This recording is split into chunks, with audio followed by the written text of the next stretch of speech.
রাসূল বড় ধরনের রাসূল, সকল রাসূলদের বাপ, খালি রাসূল না, দুনিয়ার কোটি কোটি মুমিনের বাপ সে ইব্রাহিম আলাইহিস সালাম, কিন্তু তার বাবা কাফের। তাহলে কুফরিও কিন্তু জন্মসূত্রে আসে না। নেফাক, নেফাক নেফাক মানে কি? মুনাফিকি।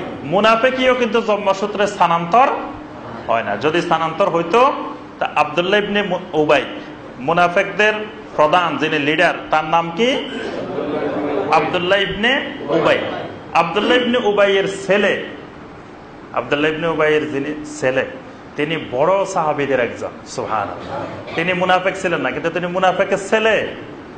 ওই আব্দুল্লাহ ইবনে উবাইয়ের ছেলে নবী সাল্লাল্লাহু আলাইহি ওয়াসাল্লামের কাছে আবেদন করছিলেন যে ইয়া রাসূলুল্লাহ সাল্লাল্লাহু আলাইহি ওয়াসাল্লাম, যে আপনার পোশাকটা, আপনার একটা জামা আমার আব্বার দাফনের জন্য দেন।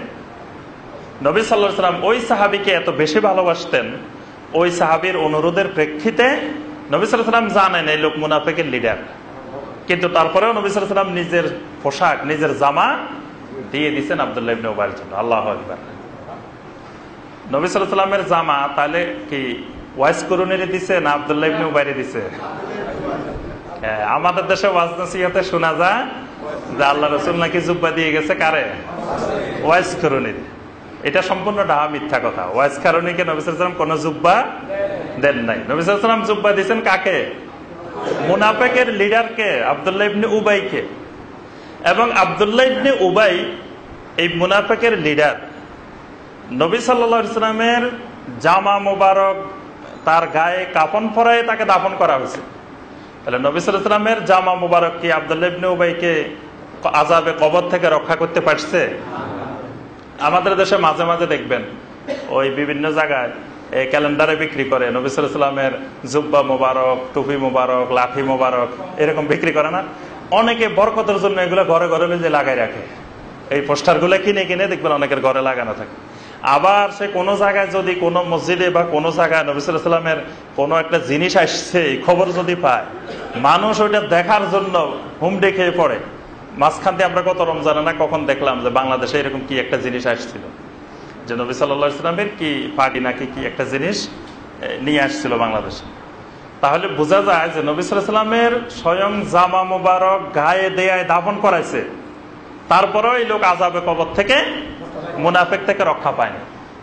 তাহলে যিনি গায়ে দিয়ে কবরে গেছে সেই রক্ষা পায় নাই, আমি আপনি ওইটা ঘরে লাগাই রাখি, এটা করি সেটা করি। তারপরে ফেসবুকে মাঝে মাঝে দেখা যায় কতজন কত পাগল আছে যে নবী সাল্লাল্লাহু আলাইহি ওয়াসাল্লামের লাঠি মোবারক, নবী সাল্লাল্লাহু আলাইহি ওয়াসাল্লামের এই মোবারক, এগুলার জন্য কি পাগল। এগুলার উম্মতের কোনো মুক্তির সম্ভাবনা নাই।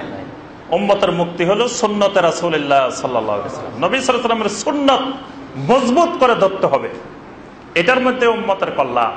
ওই নবী সাল্লাল্লাহু আলাইহি ওয়াসাল্লামের জুব্বা, লাঠি, ওই পাগড়ি, এইটা দেখার মধ্যে, সুমা দেওয়ার মধ্যে, এগুলার মধ্যে নাজাত। এগুলা নাজাত পাইলে তো আব্দুল্লাহ ইবনে উবাই সবার আগে পাওয়ার কথা। আবার অনেকে হজের ইহরামের কাপড় নিয়ে আসে, আনি বলে যে বাবা আমি মারা গেলে এইগুলা দিয়ে দাফন করিও। এগুলা দিয়ে দাফন করা তো আরো মানে ভালো কোনো লক্ষণ না।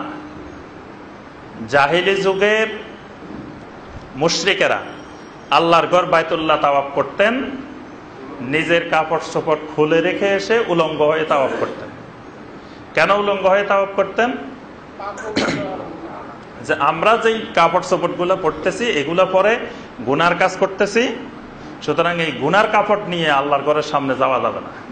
উদ্দেশ্য কিন্তু সৎ, উদ্দেশ্য খারাপ না। উদ্দেশ্য হলো আমরা দুনিয়ার সব গুনাহগার, জালেম, আমরা এইসব কাপড় চোপড় পরে গুনার কাজ করতেছি, আবার এই গুনার কাপড় লয়ে আল্লাহর ঘরের সামনে যাবো, এটা কত বড় বেয়াদবি।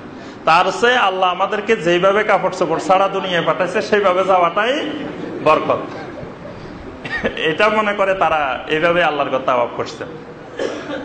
তো আল্লাহ সুবহানাহু ওয়া তাআলার বাইতুল্লাহর ঘর আপনি যখন তাওয়াফ করবেন, সাফা মারওয়া সাই করবেন, হাজরে আসওয়াদ চুম্বন করবেন, জমজমের পানি মায়ে জমজম পান করবেন, মাকামে ইব্রাহিম দেখবেন, এই পুরা জায়গাটা বরকতময়।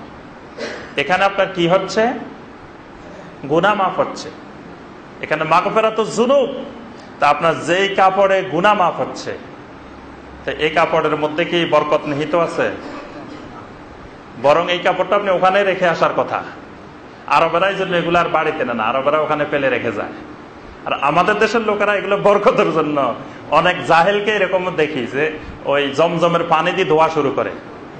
জমজমের পানি যত জায়গায় আছে সেখানে বারবার লেখা আছে যে মা এ জমজম লিশুরবে ফাকাত, আরবিতে লেখা আছে যে এটা শুধুমাত্র পান করার জন্য, এটা দিয়ে গোসল করা, ওযু করা, তারপর কাপড় চোপড় ধোয়া এগুলো সম্পূর্ণ নিষেধ।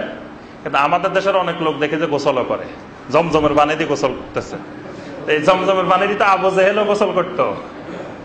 জমজমের পানি যদি আপনার গুনাহ সব দূর করে দিত, তা আবু জেহেলের গুনাহ তো সবার আগে, আবু লাহাবের গুনাহ তো সবার আগে মাফ হয়ে যেত। আবার অনেকে ওই যে এহরামের কাপড়ের জমজমের পানি দিয়ে ধুয়ে বাড়িতে নিয়ে আসে যে এগুলা দিয়ে তাকে দাফন করা হবে। তাহলে যেখানে নবী সাল্লাল্লাহু আলাইহি সাল্লামের জামা মুবারক দিয়ে দাফন করে আব্দুল্লাহ ইবনে উবাই রক্ষা পায় নাই, তো সেখানে আপনার ওই এহরামের কাপড় দিয়ে, অন্য কাপড় দিয়ে আযাব থেকে রক্ষা পাওয়ার সম্ভাবনা নাই। আমরা যে কথাটা বলতেছিলাম যে ঈমান ওয়ারিসি সূত্রে স্থানান্তর হয় না, কুফরি ওয়ারিসি সূত্রে স্থানান্তর হয় না, ঠিক একইভাবে মুনাফিকি